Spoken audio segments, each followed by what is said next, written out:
teachers doing? Was this an acculturation of Southeast Asia, rendering them without their lingua francas and forever turning them into Sanskrit speakers and ennobled by Tamil or ennobled by Sanskrit or ennobled by whatever language they were now getting? And was travel, therefore, merely a transculturalism that we look at innocently, or do we actually read a political and economic history into that transculturalism that took place in antiquity?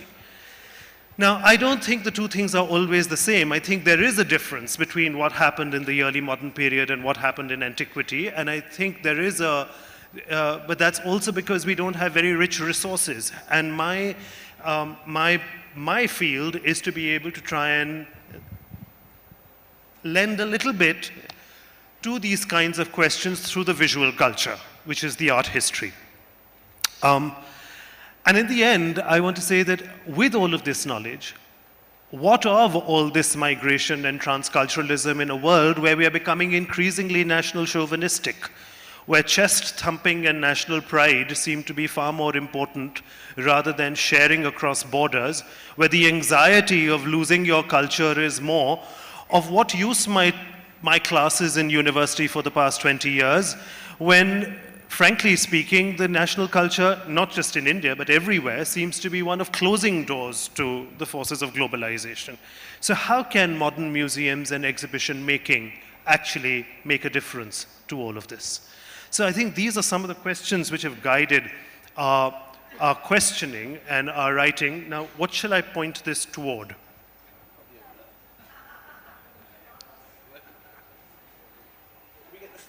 Can we get to the first slide? It's not, oh, okay.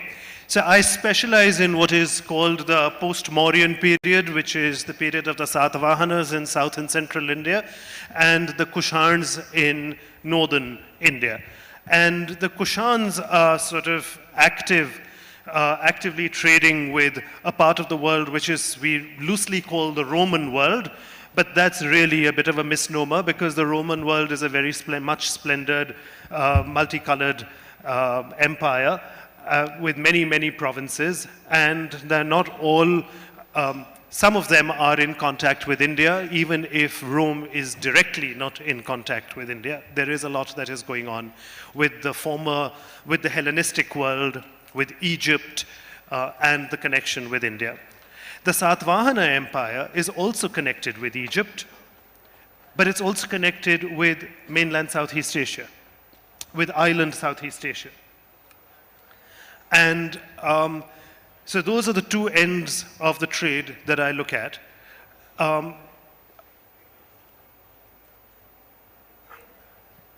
perhaps can't look at. We've got a new clicker, but it doesn't seem to be... Or a battery into the clicker that's not working. Oh, could you put the next slide forward? Okay.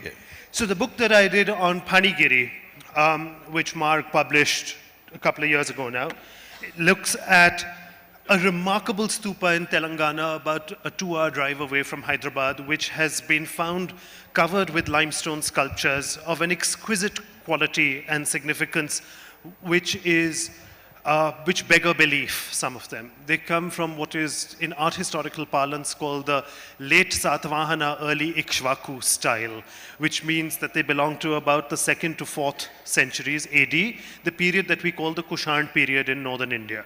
And this lot of sculpture has some life-size sculptures which we hadn't seen ever before. Got a big Toran gateway, like the one you have at Sanchi. You have beautiful statues of the Buddha. Next slide, please. Next slide, please.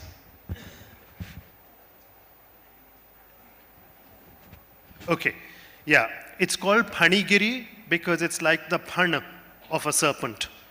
And the whole rock is S-shaped, like a serpent, like a nag. And in the middle of the rock, you'll see a little square where, rather like the mani, which is the jewel which is kept in the serpent's hood, there is a a little jewel of a monastery that lies inside the serpent. And that is the ancient monastery and stupa on top of Phanigiri Hill. Now, amongst the sculptures that were found there, many of them were found smashed in pieces. But there are these Buddha statues which look a lot like the Buddha statues that we get in Anuradhapura, Amaravati, and all along the coast. So it means that Indian ideas were migrating from here and going down southward. We still don't see a flaming Ushnisha, the little flame on top that you start getting from about the 3rd, 4th century. So this might be a little earlier. And it's a very good example to see how the Buddha statue actually moves to Anuradhapura at this time. The most spectacular of the sculptures found at the site of Phanigiri is one which used to be outside the monastery. And it shows the lesson of how not to hold on to power. It's a story of Siddhartha throwing away his inheritance and patrimony. He throws away his turban, and the turban goes flying up into the sky where it is received by celestials. It's a rather remarkable sculpture and a very interesting choice of sculpture to position outside a monastery. Meaning, this is the lesson that the young monks are being shown on their way in and out of the monastery. Their placement is quite interesting. Next slide, please. Yeah. Phanigiri has many other things which have deepened our understanding of what goes on in the culture of Andhra and how it moves towards Southeast Asia and moves to Sri Lanka in particular. So what were the kind of objects that moved from places like this to Southeast Asia at this time?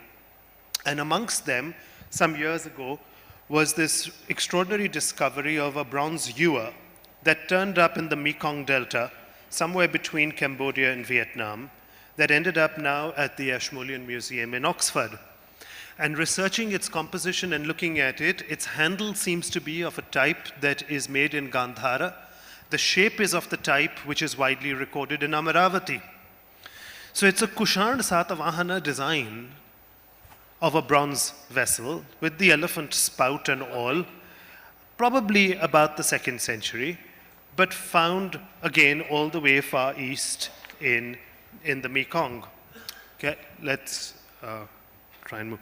Now, previously I'd done a lot of work in the region of Gandhara, and as my research deepened, I began to notice that there was inadequate attention being paid to the connections of the intermediaries, those who mediated the trade with South Asia, i.e. the Egyptians.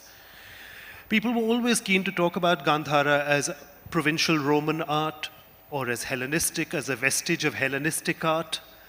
But they were always trying to connect it with what was going on in Greece at that time, rather than trying to connect it with what was going on in Egypt at that time. And I had to really think about why Egypt. What are the connections with Egypt? And I began to look at these Egyptian objects that had been found in Gandhara. Serapis, for instance, is a very distinctly Egyptian Roman god. Porphyry, we know, was only mined, a type of stone which was only found in northern Egypt. The cameo of Heracles, found in Bannu in the northwest frontier, is actually of a type which is quite Egyptian in the way that it has been sculpted. We found other Egyptian deities like Harpocrates, the child of Isis. Now, little statuettes of Harpocrates have been found in Takshila, in Begram in Afghanistan, and in Mathura in northern India. So what were these little Egyptian statuettes doing traveling to India? What kind of people were bringing these Egyptian statuettes to India? So rather than looking at it all as just Roman trade with India, one needed to prise open the nature of that Roman trade and look at its specific complexion as one that was coming from Egypt at that time. And this is borne out by the kind of textual sources on the periplus of the Erythraean Sea and the kind of trade that was going on in Berenike. And hey presto, now we have a temple to Buddha, a shrine to Buddha and the Vrishnis that has been found in the courtyard of a temple to Isis in Berenike. Is it now thought to be a shrine or just a statue? I think it's a small shrine alongside Brilliant. the. Now, looking at this melange of ideas, I tried to summarize it all in a paper that I wrote called One Mother, Many Mother Tongues, looking at one statue, where I found that rather remarkably, that one statue seems to be surrounded by children of different iconographic systems of the ancient world. Something Zoroastrian, something Phoenician or Lebanese, or Cypriot, whatever you want to call it, but of the Roman period. The Dioscuri, who are Hellenistic, Harpocrates, who is Egyptian, Kartikeya, who is the son of Shiva, all surrounding one figure who sits rather like a Madonna and child, prior to which one might have called her Demeter, prior to which, or alongside, one might have called her Isis, or in Sanskrit sources, one would call her Amatrika, and Buddhist sources, you would call her a Hariti. So what is the effect of all of this transculturalism? Are we losing cultural specificity? This kind of a sculpture was put on the outside wall of a monastery in Peshawar area in about 200 AD. What does that tell us about the kind of population that was living in the Peshawar area in 200 AD? That all of the people who came from Lebanon and Egypt and Greece and Iran and India could identify the little children around the mother goddess and all know that they belonged to the cult of the mother goddess, and the monks in the monastery were going to be able to look after them. Now, visual statues like this are performing a certain public function. We have to think about the public placement of these things. And I think these kinds of images tell us a lot about what's going on in the public environment at that time. Now, moving to what I've been more interested in recently has been things in South India. And in Maharashtra, there were these discoveries of some late Hellenistic, early Roman objects, Perseus and Andromeda, or a statuette of Poseidon, that came up in a place called Brahmagiri, which is not too far from Kolhapur. These are things that are lying in the Kolhapur Museum. And they'd all been kept together in one hoard. Somebody had protected it and kept it all together. Now, it's not just that these things are coming to India, but Indian things are going to the rest of the world. And in Hoxne, in England, you have this wonderful pepper mill, which was found with pepper in it. And the pepper we know went from India, from Kerala or somewhere to the British Isles. And it's at the same time when this extraordinary ivory statuette was found in the debris from about the same period, or maybe a little earlier, definitely before 79 AD, when Mount Vesuvius erupted, because that ivory statuette was found in Pompeii. And I've been sort of reopening the conversation around that figure that was found in Pompeii. It's clearly probably made in central India or Maharashtra, but excavated all the way out in Italy. And that does make us think about, what did the Italians imagine this was? Why were they importing it? Was she just a curious bit of exotica? Or did they realize that this was a yakshi, a nature spirit? Did it have meaning for the Italian who wanted to bring in interesting figures into his garden, which were connected with the worship of nature and the pantheon that was connected with plants? It seems that he was somebody who might have wanted these kinds of iconographic elements. And so the Italian importer is not somebody who's doing this mindlessly, perhaps, merely because he's looking for exotica, but perhaps because he's a little bit more informed. And that makes it all the more interesting for us, because it means that ideas are migrating between people with a certain kind of awareness. I'm going to end with this slide. because this was the last big project that I was involved with as a co-curator of an exhibition called India in the World, in which the British Museum lent 100 sculptures, which we paired in conversation with about 100 odd sculptures from Indian collections. So rather than seeing the history of the world in 100 objects through the lens of the British Museum, we tried to take those 100 objects from the lens of the British Museum and pose questions to them through the lens of another 100 objects chosen from an Indian perspective. And we put them in conversation and in dialogue with each other in order to be able to see what happens to world history if we look at transculturalism from an Indian perspective. Can there be an Indian way of thinking about world history rather than looking at our colonizers' way of thinking about world history? And let's actually try and address this question straight. And let's see, how does it make a difference? What are the practical differences that we have to make in the way we communicate these kinds of histories of transculturalism to the public? Or do we just want to create a little bit of propaganda, which seems to be failing, about some kind of bonhomie that existed in the world? Oh, look, we were all connected and we've all come from one place and we're all migrants. Well, nobody really in the political classes seems to care. And so we've got to be able to do something to be able to take those anxieties or those put-downs and those problems front and center, and let's try and talk about them at the museum, because I think the museum and educational institutions do still have a role to play, and I don't think we are completely irrelevant.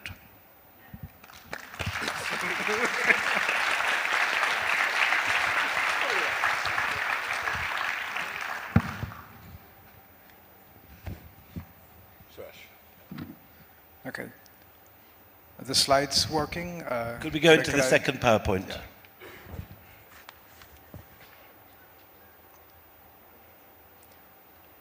Great, thanks. So I want to get us started with where William brought us right at the beginning at Angkor Wat. If you go to Angkor, in the first gallery of the temple, you would observe a colossal 8-armed Ashtabhuja image of Vishnu, which is believed to have been the central image of the temple, but it's no longer in the Garbhagriha, which now houses 4 Buddha images. Now, this image of Ashtabhuja Vishnu is not treated as Vishnu, even though Cambodians are aware of Vishnu as a sort of subsidiary deity who has been appropriated in a Buddhist context, but rather the statue is venerated as an ancestor spirit. So if you go to Angkor Wat on festive occasions, locals will sort of bring offerings, including non-vegetarian offerings, to this image of Vishnu.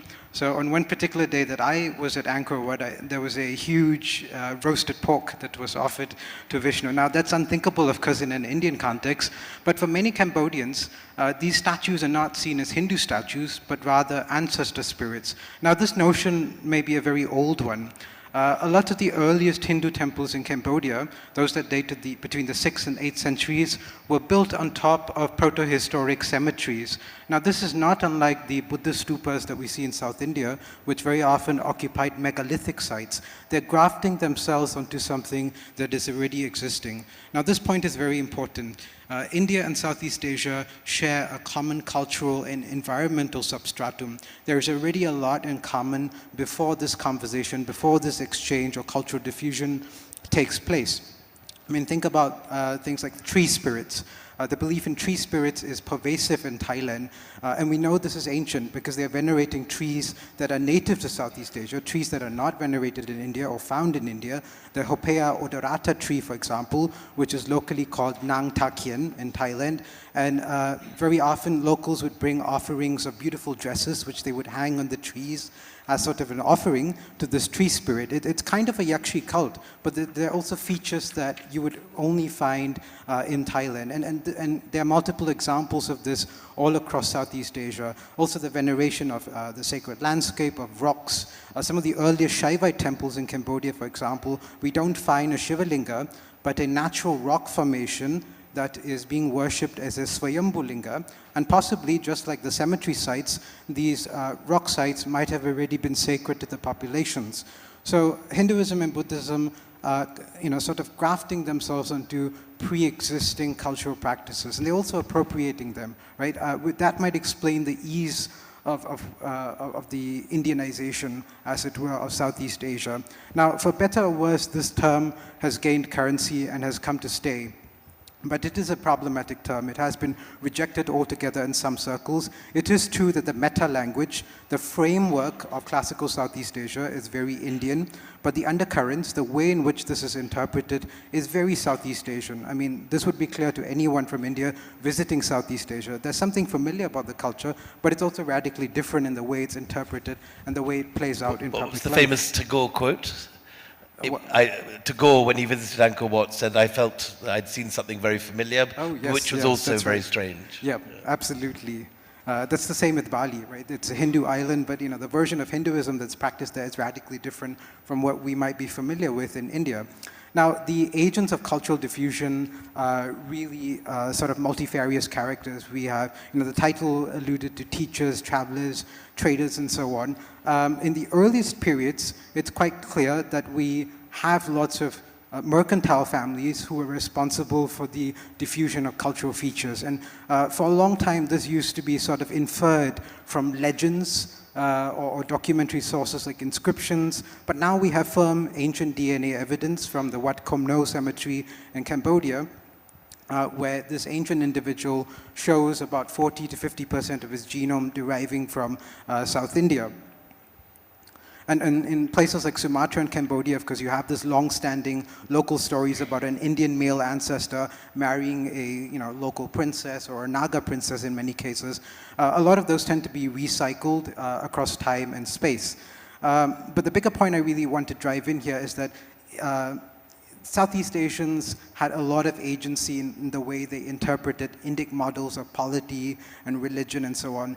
There are features in Southeast Asian Hinduism and Buddhism that are quite exclusive to Southeast Asia, whether it's the kind of mudras that the Buddha is displaying, right? He's often seen in double Abhaya Mudra or double Vitarka Mudra, which you don't really see in India, or the octagonal temples of Sambor Praikuk, which is a city that William and I have both visited. Amazing cities, filled with 7th and 8th century temples, and most of these temples are octagonal, Ashtastra temples, but you don't really find a lot of octagonal temples in early India. They are there in the architectural treatises. The Matsya Purana, for example, refers to these octagonal temples, but you don't really find them on the ground. But the Cambodians, latch into this idea and they decide, let's build, most of our temples as octagonal structures, at least in Sambor Praikuk. So there have been lots of different models that scholars have evolved to talk about these processes. They see it as localization, cosmopolitanism. I tend to favor the convergence model because of the fact that Southeast Asia and South Asia share a lot of things in common to begin with. Okay, let's just have a look at some of the textual and archaeological sources for this interaction. One of the earliest references, this is definitely interpolated, it's from the Sundara Kandam, but it has a lovely reference to Java, which you can reach by ship, right? It's described as the Yavadvipa, rich in jewels, splendid with its 7 kingdoms, and to Swarna Rupyaka, ornamented with gold mines. And of course, this label of Southeast Asia as the land of gold has kind of stuck on. If you go to Bangkok, you're going to land at Suvarna Bhumi Airport. But it might be more connected with the idea of gaining fortunes from trading in the region rather than actually sort of engaging with gold mines, which are actually few and far between in Southeast Asia. As I said, we have lots of archaeological evidence for Indian activity in Southeast Asia, lots of pottery, lots of semi-precious stones, and of course these Mauryan ring stones are interesting because they were found in Thailand in conjunction with gold foils which bore the same designs. So it gave us a sense that they were using these, at least in Thailand, as jewelry molds. And even the kinds of semi-precious objects that we find, they are being fashioned into shapes and motifs very peculiar to Southeast Asia, like the carnelian tigers, for example. Those are really popular in Southeast Asia. And even though the carnelian might be coming from India, and they may have been worked by Indian smiths in Southeast Asia, the shape is something that we only find in Southeast Asia, and to some extent in southern China as well. Early pottery is found as far afield as Bali in the east. And what were the Indians coming to Southeast Asia for? What were they interested in trading? Now, there's a whole bunch of forest products, camphor, benzoin, stick-like, civet musk, rattan, gold, of course, that's something that's referred to in textual sources, cloves and nutmeg. There's actually an early find of a nutmeg from Sangol from the Kushana period site. Okay, just a few glimpses of the early epigraphic and sculptural record. Don't have a lot of time for this, so I'm going to zoom through it quite quickly. Some of the earliest inscriptions that we have in an Indic script and an Indic language are interestingly from Borneo, right? You wouldn't expect it. You'd think, it'd be somewhere on the coast of like Myanmar or Malaya, but these 4th or 5th century inscriptions are found in Kutai, which is of course now famous because it's going to be the new capital of Indonesia, and I think, that was quite deliberate, right? Going back to the origins, as it were, of Indonesian history. And these inscriptions tell us about the King Mulavarman's performance of very lavish Vedic sacrifices, including one called Bahu Suvarnaka, literally, meaning lots of gold. And scholars have been divided as to how to interpret them. I mean, there are records of, gifts of hundreds of cows to Brahmins, but it doesn't seem to tally with the kind of environment that we have in Borneo. Remember, it's heavily forested. It's not a good place for, breeding lots of cows. So is a lot of this just, exaggeration? Quite possibly. I mean, you see poetic exaggeration of this sort in Sanskrit inscriptions in South Asia as well. But the broader point is that they were very consciously adopting these Indic modes of kingship, and that comes through, really quite well in Purnavarman's inscription from West Java, dating to almost around the same period. And in one of these inscriptions, he compares his feet to those of Vishnu, Vishnoriva Patadvayam. And in another inscription, he does the same to his elephant, where he compares its footprints to those of Airavata, right, Indra's elephants. And moving on to slightly later periods, 7th, 8th century inscriptions get even more interesting. There's one from central Vietnam, which talks about temple to Valmiki, right? So they're very conscious in these 7th, 8th century inscriptions of the Sanskrit epic tradition. There's another one from the 6th century in northern Cambodia that talks about a grant for the recitation of the Ramayana in a temple context, and also the Purana and the Mahabharata, which are referred to in the same inscription. But it's not just Sanskrit, right? This story can only be told with the inclusion of other Indic languages. In the Mon-speaking areas of Myanmar and Thailand, Pali is a very important epigraphic language, and we also have Tamil, right? Tamils still remain the most significant demographic group in Southeast Asia, concentrated today mostly in Myanmar, Malaysia, Singapore, and Sumatra. But the Tamil footprint has been around in Southeast Asia for almost 2,000 years. The earliest inscriptions going back to the 2nd and 3rd century. The most interesting one on the screen is that belonging to a goldsmith, right? The inscription literally reads, Perum Pattan Kal, the stone of the great goldsmith. And we know that there have lots of documentary sources have been lost to us because Chinese records do make mention of them. The Sui Shu, the history of the Sui dynasty, for example, talks about a Chinese general plundering the capital of Champa, that's in central Vietnam, and carrying away 1,350 volumes of Buddhist scripture in the local language. But a lot of this is lost to us because people in Southeast Asia, like in many parts of India, were writing on palm leaves. And when you stop copying text on palm leaves, they cease to exist. And we know that they're writing on palm leaves because we've got imitations of these leaves that were buried, for example, in stupas, as you see on the screen of this 4th or 5th century golden manuscript that imitates the shape of the palm leaves. Just turning briefly to iconography, I mean, obviously, again, the inspiration is Indian. They're drawing from Gupta or Andhran models, and you see variations, right? There's a strong pick and choose kind of thing going on. You see Vishnus with the conch on the hip style, but you also see Vishnus holding this globular object, which you find in some Gupta period Vishnus as well.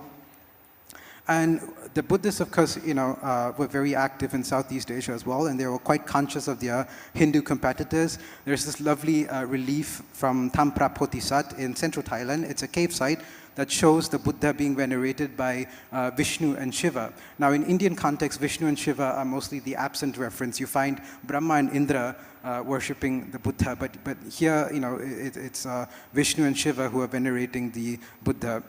And the Gupta models of the Buddha, they continue to be quite pervasive in Southeast Asian sculpture long after the Gupta fashion sort of falls, out of fashion in India. So these are 8th century images from the middle Mekong Valley in Laos and southern Cambodia, but long after the Gupta style, ceased to be current in India itself. Okay, just finally, turning to a case of localization, how the texts are being reinterpreted in local contexts. I'd like to start at the Javanese Ramayana. It's the earliest Southeast Asian Ramayana that we have, dates to the 9th century. And interestingly, it's not inspired directly from the Valmiki Ramayana, but the Bhatti Kavya, or Bhatti's Ravanavada. So they were really up to date with more recent versions of the Ramayana as well. And it's almost contemporary with the Ramayanic reliefs that we find on the Prambanan temple in central Java. Now, if you read the Javanese Ramayana, you would think that the action is taking place on the island of Java and not in northern India. The landscape is entirely localized. You have the mountain Menakagiri, for example, calling out to Hanuman, telling him, you can take shelter, take rest on me. I will treat you to rose apple and durian, mango, mangosteen, kachapi, lime, limus, kapundung, langsep, and sweet duhet, and a variety of Southeast Asian fruits. Again, same thing with the seascapes. They are populated by fish that a Southeast Asian audience would have been familiar with. So these are the famous Shaivite temples in Prambanan, Central Java. They have the finest series of Ramayanic reliefs anywhere in the world, really, in my opinion. And finally, let me turn briefly to the Ramayana in Myanmar. Now, unlike Java, we don't have an old Ramayana that survives in Myanmar. There are textual references to the Ramayanic story in earlier Mon, Pew, and Burmese sources, but the Ramayanas that are popular in Myanmar today mostly date to the late 18th century, especially the Yama Pyasa Toji by Nemyo Nataka Kokang. And I'm just going to read a short passage from this to end it off, to give you a sense of how the Ramayana has been localized in Myanmar. So the context of this is Sita's second fire ordeal when she comes back from the forest. This is after she has Lava and Kusha, and she's asked to go through another fire ordeal. So the people of Ayodhya are curious about Tida, that's how the Burmese called Sita's fire ordeal. They have never seen one before, and they will go to see it when she returns. Women folk, however, show special interest in the ordeal, and many of them discuss it. One group, though, the consorts of Rama's 3 brothers, expresses discontent. Urmila is the first to express her opinion. After such a long-term banishment that Sita suffered when she was away from her home, Rama is being unfair. She takes off the earplug and throws it away as a sign of discontent. Hemila, another discontented person, says, after Sita proved her innocence with the fire ordeal, she was banished to a distant forest. She suffered a long time in the forest, and now she is requested to undergo another fire ordeal. It is unfair that she has such bad luck. We are unhappy to live in such an unfair world. Now, true to form, the women of this Burmese Ramayana are feisty, as you would expect of the Burmese woman, and it's also being used as a vehicle for transmitting contemporary discontent with the status of women in 18th century Myanmar. Thank you. Brilliant.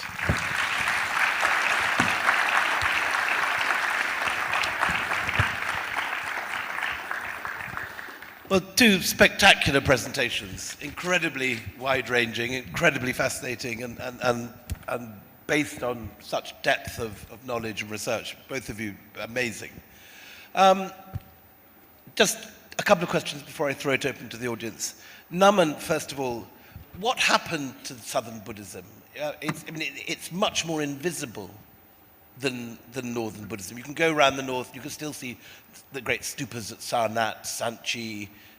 There are a lot of Buddhist stuff lying around. Why, when you go to Kanchipuram, is there nothing visible of the Buddhist world that once existed? There are statues in the Chennai Museum that were found in the Kanchipuram area. There are still statues lying forgotten under wayside shrines in the Kanchipuram area of Buddha.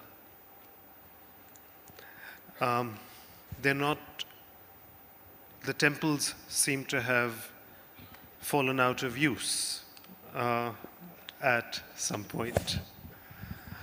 And the questions that need to be asked are, what made those temples fall out of use? Was it a conscious effort to make them fall out of use, or did public opinion change?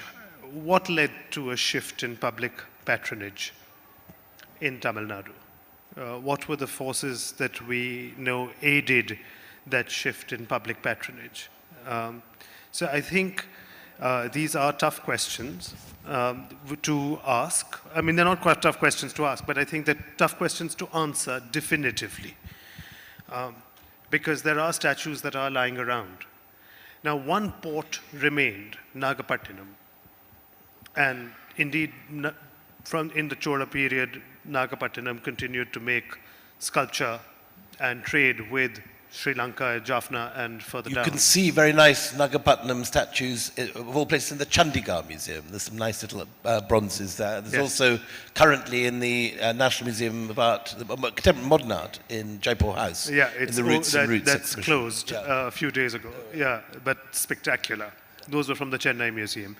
So yes, there were shrines, Buddhist shrines, which fell out of use in southern India. Andhra, Telangana, Karnataka, Kerala and Tamil Nadu had a number of Buddhist shrines that did fall out of use. And one has to ask how those sculptures and those shrines were commandeered, how their materials were reused and turned into Brahmanical shrines. When did that happen? Where can we find... A related question. How much of that whole Buddhist world in South India iconographically and otherwise migrates into the Hindu temples? Is there much influence, or is there a break? Yes, I think there is. I think we need to not look at the cast of the main characters and iconography. There's no point, but it's important to look at the rest of the repertory, if you get my metaphor. I mean, it's the supporting cast. The main characters, whether it's a Vishnu or a Shiv or a Buddha, they change. But it's the Ganas, the Vidyadharas, the Gandharvas, the Kinnars, those characters that you see around them. That's where you see the paraphernalia that accompanies the main deity remains much the same linguistic visual lexicon that seems to carry on. And there we find very interesting continuities, especially from the Satvana Ikshvaku into the Chalukya material. So if you study Badami and look at all these little marginal figures in Badami and you try and compare them with the earlier lot of figures of the Ikshvakus in Nagarjunakonda, or when you look at it with Satvahana sites at Amaravati, there you will certainly see a lot of correspondences and continuities. Suresh, looking to Southeast Asia, an earlier generation of Indian historians, the nationalist generation of the 1940s and 50s, were very keen on this idea of Hindu colonies, that you had, it was a sort of, the Raj, but of a Pallava variety, or a Chola variety, taking over chunks of Southeast Asia. Now, obviously, people go for more cultural transfusion or diffusion, and as the title of this lecture said, traders, teachers moving around, and your chaps leaving their DNA in the soil. But is there other than the Chola attack in 1025, which has that one big inscription in the Tanjore temple, what's the evidence for political or military action by India in Southeast Asia? To be honest, there isn't much evidence to suggest that there was any kind of political imperialist enterprise. Even the success of the Chora campaign has been doubted. It's not quite clear whether there was any political control exercised after Rajendra's invasion of What would you think? We've had Anirudh Kanisetti here 2 days ago, very much casting doubt on it. Where do you stand on that debate? Well, from an archaeological perspective, there certainly is a proliferation of Chora-style temples and granite images in a Chora idiom in Southeast Asia, coming from sites in southern Thailand and Sumatra, which is precisely the same port, where the same port sites are where Tamil traders have been visiting for centuries. So I think there might have been some sort of, quasi-political presence in those port cities, particularly in the Straits of Malacca. Because That's quite a big deal. Yeah. Controlling the Straits of Malacca gives you access to China. And so if you do have actual political control of the Straits, that implies genuine Indian sea power Yeah. in Southeast Asia. And one can make that inference on the basis of the 12th and 13th century Hindu Chora-style temples that we find in Jianzhou in southern China, right? That might have been the end game for some of the Tamil traders involved in this region. So going back earlier, there's also a 7th century inscription in southern Thailand at a site called Takwapa, where the Tamil traders who set up this temple to Vishnu, the image still survives. It's very much in the Pallava idiom. And they name the temple's tank after the ruling Pallava king, Nandivarman III, right? It's a bit like, naming sites in North America after like Elizabeth or Charles II and so on. Or James, so Duke of York. It's really not paying any kind of lip service to local authorities when you name a structure after the king who lives, far away. So you're kind of claiming some kind of political space, even though, and there've also been Pallava royal seals that have turned up in Thailand and Sumatra as well. So it's possible that there might have been a political representative, but by and large, I would say the presence is more mercantile than political. To both of you, just a final question before we open up. The idea that's sometimes floated, first I think by Dennis Hudson, and more recently in the Ocean of Churn by Sanjeev Sanyal, that Pallava kings came back from Southeast Asia and ruled in Kanchipuram. Do either of you buy that story? I mean, that's really made on the basis of this one inscription that we find in the Vaikunta Perumal temple in Kanchipuram. And even then, like the word that he uses is gaganam, right? A deep abyss. That's what he says he crosses. So it's not even clear if it's supposed to be an ocean or some other kind of, topographical structure. Yeah, it's a distant. I would say a lot of speculation is involved there. But the Pallava and Khmer families do share some legends in common, in particular the one that I alluded to earlier about, marrying this Naga princess and tracing descent from them. So, but those are literary motifs that are recycled throughout India and Southeast Asia. Thanks. Yes, I mean, I think that's exactly the point where I can lift off. I can't really comment on the nature of the sources of the 7th to 10th century period Sanskrit and Tamil that is being used in South India at that time. I don't specialize in that. But one does need to ask the larger historical question about what's the nature of the intentions behind the nomenclature and the kind of cultural references that they are making at this time, and what does that signify? Who is being placated, or what does that kind of imperial authority mean to people in Southeast Asia? One needs to ask to what extent does propaganda help in the maintenance of a balance of trade? Why do Southeast Asian merchants and governors and kings need to maintain a certain balance of trade in favor of India rather than a balance of trade or be autonomous in that trade or trade with China? What are the forces that lead them to favor India as their trading partner? And I think let's ask those tough questions, because I think the answers will come out to be quite interesting, that there is a profitable and beneficial trading arrangement in all likelihood. Otherwise, the local population and governors would have sought to trade with somebody else. We're out of time, but I'm still going to defy Paul and ask for one question from the audience. First, with a hand up, this gentleman here. So, as these slides were, presentations were very insightful, so I'm curious to know the research methodology which you adopted while making these, because all the bits of these historical documentation are scattered all over the South Asian region. So, it's good if the people who are interested to do further studies or researches about it, if you can show some light towards the research methodology of yours. Your research methodology, meaning how did we find these sculptures and how did I find all this material, or what is my way of studying this material? So how you put all these scattered pieces into an insightful presentation like this? That's the geniuses these men are. I don't know what to say. I mean, we read different kinds of histories and different kinds of sources. You pull out, you are tasked with that. You work in a museum basement for many years, and you have to think creatively about what each little object and terracotta shard in that museum means. And you have to try and use all the possible resources available to you to read the histories of that time, to be able to fit it into some kind of a narrative, to imagine how it could have been used, and there has to be a very plausible set of reasons as to why. So, for instance, when I did more scientific and rigorous and more sedate scholarly work, when I was given the opportunity and time to do that, one could sit down and actually do that kind of research per object. I highly recommend both these gentlemen's books. Naman's incredible Gandharan volume of Marg is widely available. Suresh's Tropical Turn is one of my books of the year from last year.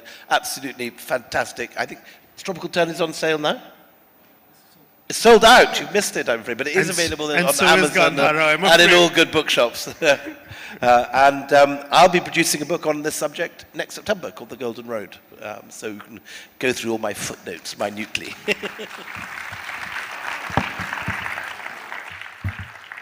Thank you all very much, and I am sure that our speakers will be ready.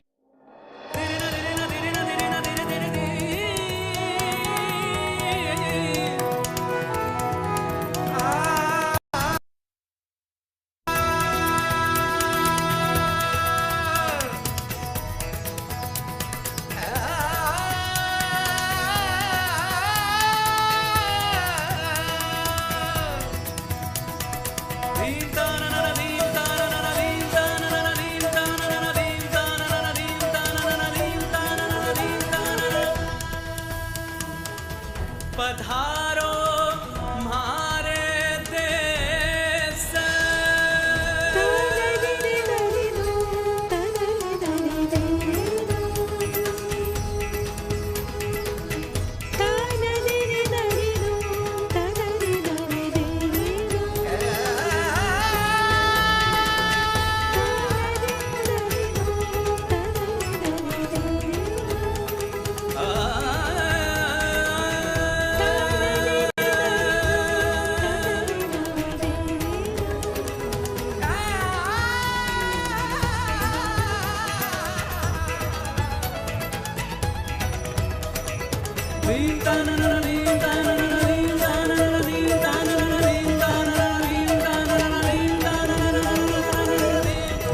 पधारो म्हारे देश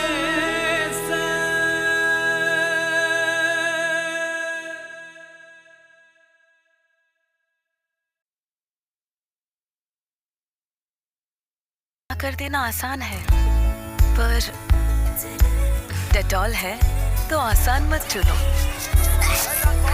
बढ़ते रहो। इतनी धूल मिट्टी, ये सोचकर कोशिश छोड़ देना आसान है, पर डेटॉल है तो आसान मत चुनो। बढ़ते रहो।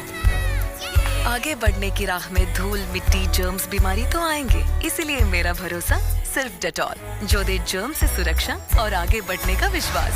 डेटॉल, क्योंकि बढ़ते रहना है जरूरी। नानी को लेके बैंक जाना है, एड्रेस चेंज के लिए। संभाल लेना प्लीज। ब्रांच आओगी? ऐसा क्यों? चल वीडियो कॉल करते हैं ना। प्लीज, ब्रांच बंद हो जाएगी। Good afternoon ma'am, welcome to AU 0101 digital bank. क्या कर रही हो? AU video banking. क्या बैंक के सारे काम हो सकते हैं, तो ब्रांच क्यों जाना? सोच बदलो और बैंक भी। AU स्मॉल फाइनेंस बैंक, बदलाव हमसे है।